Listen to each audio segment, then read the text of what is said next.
যখন তুমি নিজের রক্তের মানুষের দ্বারা কষ্ট পাবে, তখন তুমি একবার নবী ইউসুফ আলাইহিস সালামের কথা মনে করো।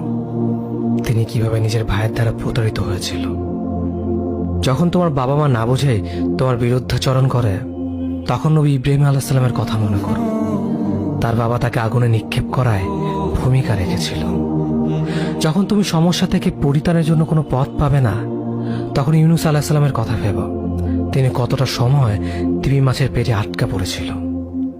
যখন তোমার নামে কেউ মিথ্যা অপবাদ ছড়িয়ে দেবে, তখন মা আয়েশা রাদিয়াল্লাহু আনহার কথা মনে করো। তার নামে পুরো শহর জুড়ে কুৎসা রচনা করা হয়েছিল। যখন তুমি অসুস্থ ব্যথার যন্ত্রণায় কাতরাতে থাকো, তখন নবী আইয়ুব আলাইহিস সালামের কথা ভেবো।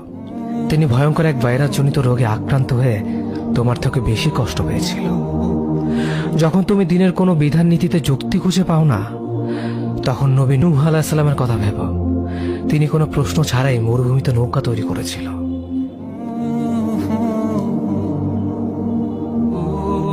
যখন তুমি আত্মীয়স্বজন, পরিবার, বন্ধু বান্ধবের কাছে হাসির পাত্রে পরিণত হও, তখন তুমি শেষ নবী হযরত মুহাম্মদ সাল্লাল্লাহু আলাইহি ওয়াসাল্লামের কথা ভেবো।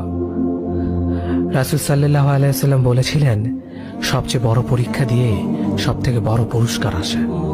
যখন আল্লাহ কাউকে ভালোবাসেন, তখন তাকে পরীক্ষা করেন, এবং যে এই পরীক্ষাগুলো মেনে নেয়, সে আল্লাহর সন্তুষ্টি অর্জন করে। আর যে অভিযোগ করে, সে তার ক্রোধের পাত্র হয়। হে আল্লাহ, তোমার কথা মনে করা, তোমার প্রতি কৃতজ্ঞ হওয়ার এবং তোমার ইবাদত করার তৌফিক আমাদের দান করো। আমিন।